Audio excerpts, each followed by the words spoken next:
eto, marami naman na tayong bagong tuturuan dito.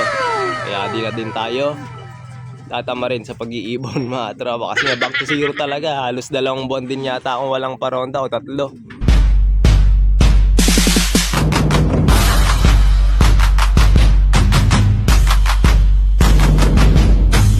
Good day mga kalapatids. Eto, tamang food trip muna sila ng mga buha-buhangin. Yung mga pinawalan natin na bagong tinuturuan dito sa ating loft area. Ayan yung mga bagong young birds natin. Bali, 22 piraso yan mga tropa. Ito pa iba. Yan, mga nagkalat sila rito sa labas. Dahil nga pinawalan ko sila kanina at rumoronda naman na yung ilan sa kanila. At eto nga, hinahayaan ko sila munang maggala-gala rito sa area namin mga kalapatids. Dahil nga mga bagong paronda rito yan. Dahil yung mga old bird natin na flyer, hindi na nga natin pwedeng turuan. Gawa ng meron na ring edad. So magkukulit lang sila mga kalapatids. Andito sila sa loob ng flyer trap natin. Ayan. Yung mga old bird natin na flyers mga tropa. For breeding purposes na nga lang sila.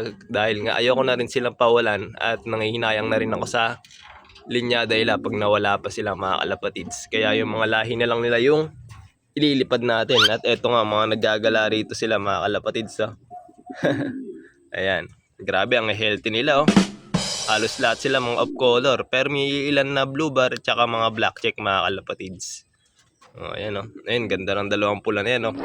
Bagong walay lang yung 2 pula na yan mga tropa. Anak ng litar natin yan. Wow! Grabe, ang cute-cute nila. Oh, ayan. Oh. Nahayaan lang natin sila rito para mas lalo silang mahiyang o magamay nila yung location natin mga kalapatids. Maggala-gala sila rito. Yan. Mas maganda rin kasi na pagka nagpawala kayo ng mga bagong kalapate, hayaan nyo lang muna sila sa labas. Huwag nyo pasukin agad. Papasukin nyo lang sila pagka kakain na. Ayun o. Okay, nagilipad-lipad na sila. Ayun o. Ayun.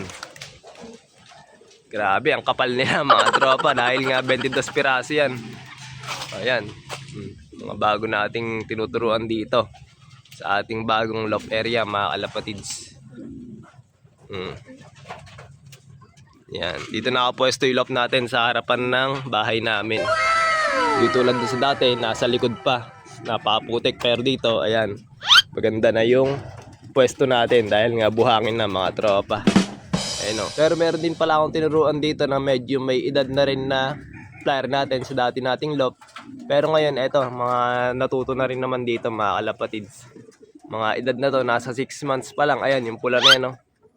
Pula, yung Riesel, tsaka yung red bar. Ando yung red bar yata. Ay, hindi to. Yan, basta mga 5 yata silang tinuruan ko. Kaya ito, saray-saray na rin sila. At sila na rin yung nagiging guide ng mga bago nating mga flyers dito mga kalapatids. Diba? Ganda yung panahon kahit may bagyo. Ayan, maaraw mga tropa. Kaya sinulit natin na ilabas tong mga bago nating mga kalapate. Tapos yung iba nga nandun sa loob, hindi ko na pinapawalan. Minsan pinawalan ko, kinuha ko pa ron sa dati naming bahay. Dahil nga ayaw na bumalik talaga. Kahit naghahabol pa siya. Kaya ayun, hindi ko talaga pinapawalan mula nun mga kalapatids. Bali 5 buwan na nga kami rito sa bago naming nilipatan. At mula nun, nakakulong na nga yung mga dati nating mga flyers mga kalapatids. At eto, marami naman na tayong bagong tuturuan dito. Kaya di na din tayo tatama rin sa pag-iibon mga tropa. Kasi nga back to zero talaga. Halos 2 buwan din yata akong walang paronda o 3. Dahil nga talagang nag-breed muna ako para meron tayong panglipad ngayon mga kalapatids. Kaya maya-maya papasukin na rin natin to. Inahayaan ko lang muna sila dito mga 2 to 3 hours mga kalapatids sa labas ng loft natin. Para mas madali natin sila papasukin pagka gutom na mga tropa. Ganyan lang na may sistema ng mga ibon natin eh.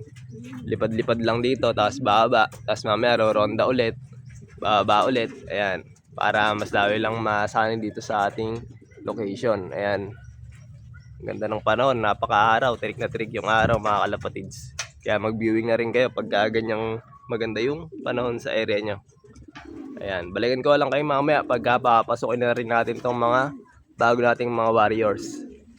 At bali nabawasan na nga pala ito ng 4 yata o 5 mga kalapatids, gawa nang napunta na ka sa tropa yung iba nating mga YB.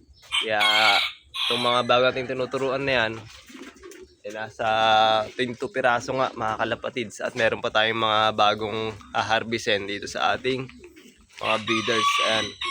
So abangan nyo mga tropa yung mga bago ating haharbisin dyan. Bali, 4 pa nga pala mga kalapatids na young birds.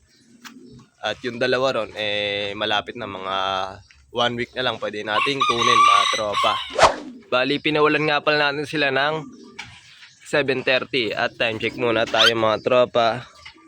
8:48 na nga pala. So mga 11 or 10:30 papasukin natin sila para kumain. Kaya mahaba-haba pa yung oras para makapag-gala-gala sila rito at makapag-viewing ng maganda. Ayan. Dahil ala pa naman yung bagyo Maganda pa naman yung kalangitan natin mga kalapatids. Kaya pabayaan na lang natin muna sila rito para makapag-viewing sila mga tropa. Ayan, mga bagating jet fighter dito. Ayan sila. At ayun nga yung sabi ko mga kalapatids.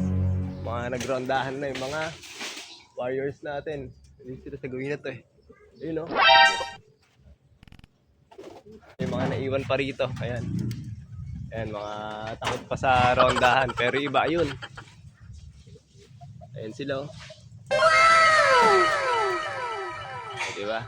Ayos mga tropa. At medyo sabay-sabay na nga silang rumoronda mga kalapatids. Ayan, sana walang mawala sa mga bago nating tinuturuan. Ayan mga kalapatids sabay-sabay na silang rumoronda. Pero iba mga takot pa. Ayan, ayaw magsilipad ayaw makisabay. Kaya hayaan lang natin yung mga ganyang inakay. Huwag natin puwersahin, baka mawala pa. So yun, medyo may mga edad na kasi yun mga kalapatids Ayan, lumalayo-layo pa sila Huwag lang masabay sa release mga kalapatids dahil nga linggo ngayon. Baka masabat nila yung mga pauwing mga ibon. Nako, delikado yung mga warriors natin. Nawala na sila. Ito. Ayun.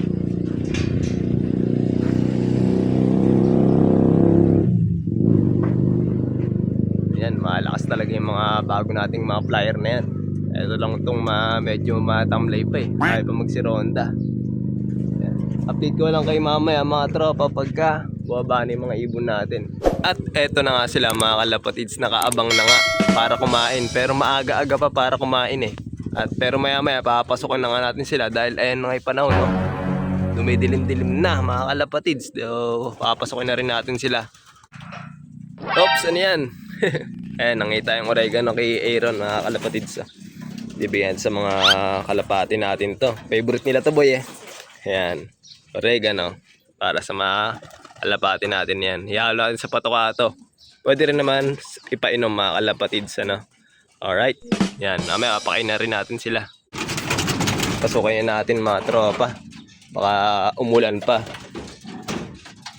Bawa na yung mga ibon natin. So, bigay muna tayo ng pampapasok sa kanila. Alright. Wala pa dyan. Dito pa sila sa labas mga kalapatids. Ayun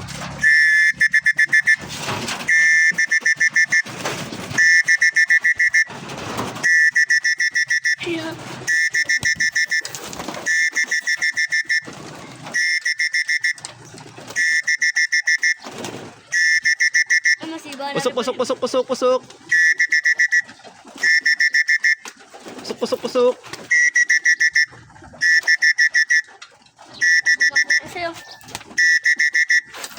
At eto na sila. Ayan, nagpasukan na. Yun. Diba? Sa patoka lang mga kalapatids, madali natin sila mapasok basta gutom na gutom yung mga kalapati natin. So ayan, may naiwan pa isa sa labas. Bago natin YB. Ni. Ayan. Okay, pasok na boy. Pasok.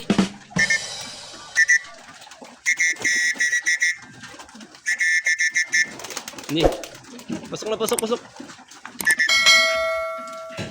Ayan, di pa kasi ganong sanay ito sa trapping Ayan, kaya ayun. Pasok din yan. Di ba? Ayos mga tropa, pumasok na. Ayan, bakbakan na sila sa patoka niyan. Konti lang ibinigay natin para mapasok lang natin sila. Para mamaya papakainin rin natin sila ng sakto sa kanila mga kalapatids.